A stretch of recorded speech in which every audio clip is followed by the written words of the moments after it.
Radhe Radhe Radhe Radhe guys. तो guys, जो हमारी केमिस्ट्री की क्लास चल रही थी उसमें हमने लास्ट क्लास में ये वाला सेशन छोड़ दिया था, जिसमें हमने बात कर ली थी कि हाइड्रोजन से, आपको शायद दिख रहा होगा, हमने हाइड्रोजन से नियोन तक की बात कर ली थी। अब हम बात करने वाले हैं सोडियम से, सोडियम से लेके कैल्शियम तक की। शायद आपको दिख रहा होगा और आशा करता हूँ आपको, हाँ ठीक है। अब सोडियम से कैल्शियम तक की हम बात करने वाले हैं, तो इनका इलेक्ट्रॉनिक कॉन्फ़िगरेशन हम देखने वाले हैं। चलिए स्टार्ट करते हैं, ठीक है।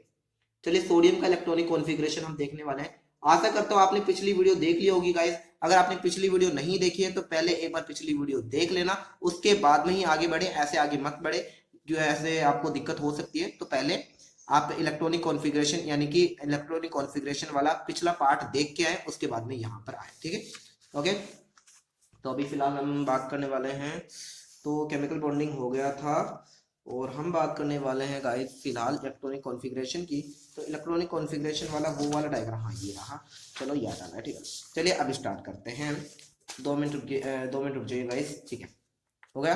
देखिए ध्यान से देखिए, अब हम इसका लिखने वाले हैं। तो सबसे पहले इलेक्ट्रॉन 1s में भरा जाता है। कितने इलेक्ट्रॉन भरे जाते हैं? 2, ठीक है। और ये इसका परमाणु क्रमांक सोडियम का कितना होता है? 11 होता है, ये आप याद रखना। देखिए ये रहा सोडियम का परमाणु क्रमांक, मैंने पहले लिखा दिया था कि 11 होता है, ये आप याद रखना।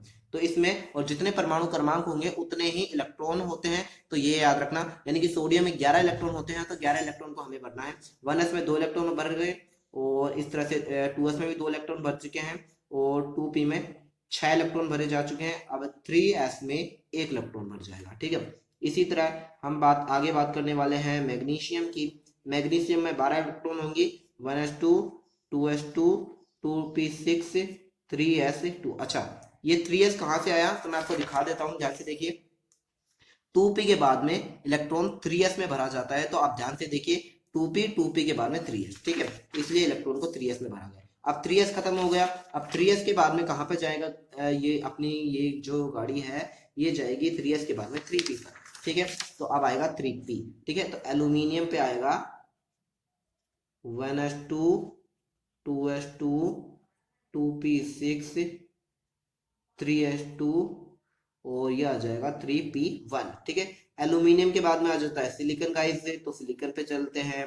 1s2, 2s2, 2p6, 3s2, और ये हो गया 3p2, ठीक है। सिलिकॉन के बाद में हम बात करते हैं फॉस्फोरस की। 1s2, 2s2, 2p6, 3s2, और ये हो जाएगा 3p3। और उसके बाद में हम बात करने वाले फॉस्फोरस के बाद में आ जाएगा सल्फर की। तो हो जाएगा 1s2, 2s2, 2p6, 3s2, और ये हो जाएगा 3p4। सल्फर के बाद में हम यहाँ पर बात करने वाले हैं क्लोरीन की। तो ये हो जाएगा 1s2, 2s2, 2p6, 3s2, और ये हो जाएगा 3p5। क्लोरीन के बाद में हम बात करेंगे आगे ऑर्गन की। तो हो जाएगा 1s2, 2s2, 2p6, 3s2, 3p6। उसके बाद में हम बात करने वाले पोटेशियम की। 1s2, 2s2, 2p6, 3s2। अब ध्यान से देखिए गाइस, 3p में 6 इलेक्ट्रॉन भरे जा चुके हैं। अब 3p के बाद में 6 इलेक्ट्रॉन तो यहाँ पे भर चुके हैं। अब क्योंकि आप जानते हैं कि p में ओनली 6 इलेक्ट्रॉन ही भरे जा सकते हैं, इससे ज्यादा नहीं भरे जा सकते। तो अब हम आगे बात करते हैं कि आगे कौन से इलेक्ट्रॉन भरेंगे, आगे किस में इलेक्ट्रॉन भरेगा। तो अब हम बात करते हैं 3p के बाद में आएगा 4s, ठीक है। तो 4s में हम भरते हैं, तो ये आ जाएगा 4s1, ठीक है। और पोटेशियम में 4s, क्योंकि s में 1 इलेक्ट्रॉन। और उसके बाद में चलते हैं हम कैल्शियम की ओर। 1s2, 2s2, 2p6, 3s2, ये हो जाएगा 3p6, 4s2, ठीक है। तो गाइस यहाँ तक हमने बात कर ली कैल्शियम की, बिल्कुल एकदम इजी था, कोई दिक्कत नहीं है। आपने नोट नहीं किया तो एक बार नोट जरूर कर लेना आप, ठीक है। अब हम आगे बात करने वाले हैं, ठीक है। अब हम आगे बात करेंगे स्कैंडेनियम की। किसकी? स्कैंडेनियम की, ठीक है। ये रहा स्कैंडेनियम, ठीक है। स्कैंडेनियम का परमाणु क्रमांक होता है 21, ये आप याद रखें, ठीक है। 21 मैंने लिख दिया है, और आपको दिखा देता हूँ। ये रहा 21, मैंने आपको पहले ही लिखा रखा है कि किसका परमाणु क्रमांक कितना होता है, ठीक है। अब यहाँ पे इलेक्ट्रॉन हम भरते हैं। अब थोड़ा सा मैं इजी कर लेता हूँ, ध्यान से देखिए गाइस। यहाँ पे ऑर्गन का परमाणु क्रमांक कितना है 1s2 2s2 2p6 3s2 3p6। ठीक है, तो हम यहाँ पर ऑर्गन लिख देते हैं। ठीक है, क्या लिख दिया, ऑर्गन। ठीक है, अब ऑर्गन के बाद में 3p6 हो चुका है और उसके बाद में हमें 4s1 लिखना है। ठीक है, 3p6 उसके बाद में हम लिख देंगे 4s1। ठीक है, और यहां से स्टार्ट कर देंगे हम। ठीक है, सॉरी 4s2 है ना, यहाँ देख, क्योंकि ऑर्गन तक तो हमने भर दिया, अब ऑर्गन से आगे हम भर देंगे 4s2। अब 4s के बाद में कौन सा आता है, चलो देखते हैं गाइस। 4s के बाद में आता है, ध्यान से देखिए, 4s के बाद में आता है 3d। ठीक है, तो हम 3d में भरेंगे। ठीक है, तो आ जाएगा 3d1, क्योंकि अब डी में हमेशा 10 इलेक्ट्रॉन भरे जाते हैं, तो डी में 1 इलेक्ट्रॉन भरा जा चुका है। अब आगे हम भरना स्टार्ट करेंगे। स्कैंडियम के बाद में आएगा टाइटेनियम, तो टाइटेनियम वही हम स्टार्ट करेंगे ऑर्गन। ऑर्गन के बाद में 4s2 और ये आ जाएगा 3d2।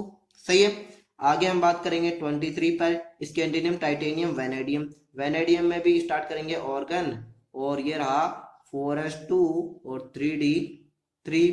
उसके बाद में आएगा क्रोमियम, तो क्रोमियम में थोड़ा सा ध्यान देना भाई, यहां पर थोड़ा सा चेंज है। ठीक है, ऑर्गन के ऑर्गन हम कर देंगे। यहां पर होगा ये कि ये याद रखना आप कि जो 2 और 4 ये सही नहीं है, मतलब ये ज्यादा स्टेबल नहीं है। ठीक है, ये स्टेबल, ये जो है ये स्टेबल थोड़ा सा कम है, इसीलिए इससे ज्यादा स्टेबल कौन होगा, 1 और 5 होगा। ठीक है, तो ये याद रखना, ये वाला सही है, ये वाला गलत है। ठीक है, तो हम ये वाला चुनाव करेंगे, तो यहां पर लिखेंगे 4s1 और 3d5। ठीक है, अब सही होगा। अब हम 25 पे जाते हैं, तो 25 पे कौन है, अब परमाणु क्रमांक 25 पे आएगा मैग्नीज, यानी 25 पर, तो ऑर्गन का ऑर्गन ही होगा। और अब यहाँ पर वही काम वापस चलेगा जो हमने पहले कहता है, 4s2 और ये हो जाएगा 3d5। ठीक है, कोई दिक्कत नहीं है, ऐसा ही चलेगा। 26 पर आ जाएगा फेरस, तो फेरस में भी वही चलेगा। ठीक है, ऑर्गन ये आ गया 4s2 3d6। 27 की हम बात करने वाले हैं, तो 27 पर आएगा कोबाल्ट। कोबाल्ट पर आ जाएगा ऑर्गन 4s2 3d7। ठीक है, 28 पर यानी कि 28 पर आ जाएगा निकल, तो निकल पर आएगा ऑर्गन। ठीक है, यह आ जाएगा 4s2 3d8। ठीक है, और उसके बाद में आ जाएगा 29 पर आ जाएगा अपना कॉपर। तो कॉपर में एक और बात आप याद रख लेना, ऑर्गन तो ऑर्गन आ चुका है। ठीक है, ये इसी की तरह एक और चीज होती है कि 2 और 9 ये भी स्टेबल नहीं होता, इसकी जगह ये भी कम स्टेबल होता है, इसकी जगह सही होगा 1 और 10। ठीक है, तो अपन को 1 और 10 करना है, तो 4s1 और ये होगा 3d10, ये याद रखना। और 30 पर आ जाएगा अपना जिंक, तो जिंक में भी वही करेंगे। ऑर्गन आ चुका है 4s2, अब वैसे का वैसा ही 3d10। तो आशा करता हूं गाइस यहां तक सारे कंप्लीट हो चुके होंगे। मैंने आपको सारे इलेक्ट्रॉनिक कॉन्फ़िगरेशन लिखा दिए, आपको लगभग 1 से लेकर 30 तक ही सीखने हैं, इससे ज्यादा आपको नहीं सीखने। आपका काम यहां तक बन जाएगा, कोई दिक्कत नहीं, फिर भी आगे आप बना बना कर देख लेना, लेकिन कुछ एक्सेप्शन आपको मिलेंगे, तो वो धीरे धीरे आपका कंप्लीट होंगे। जब आपको थोड़ा सा ज्यादा नॉलेज लेंगे तभी कंप्लीट होंगे, लेकिन आपको आपका जो काम है 1 से 30 तक चल जाएगा। तो गाइस यहाँ पर हमारी इलेक्ट्रॉनिक कॉन्फ़िगरेशन भी समाप्त होता है और हमारा जो बेसिक केमिस्ट्री का चैप्टर था जो हमने स्टार्ट किया था बेसिक केमिस्ट्री, वो भी खत्म होता है गाइस। बेसिक केमिस्ट्री ये भी बिल्कुल कंप्लीट होता है, हमारा बेसिक केमिस्ट्री बिल्कुल एकदम कंप्लीट हो गया। अब हम जो नेक्स्ट क्लास होगी, नेक्स्ट क्लास में हम बात करने वाले हैं जो सॉल्यूशन वाला चैप्टर है विलियन, उसको हम स्टार्ट करने वाले हैं। तो यहाँ तक गाइस आप वीडियो को अच्छी तरह से देख लें। अगर आपको कुछ समझ में नहीं आता है तो आप एक काम कर लीजिए, उस लेक्चर को, उस वीडियो को एक बार जरूर वापस से दोबारा देख ले, ताकि आपको अच्छी तरह से समझ में आ जाए। और मुझे लगता है कि यहाँ तक आपका काम बन गया होगा। तो थैंक यू गाइस, शुक्रिया, अलविदा।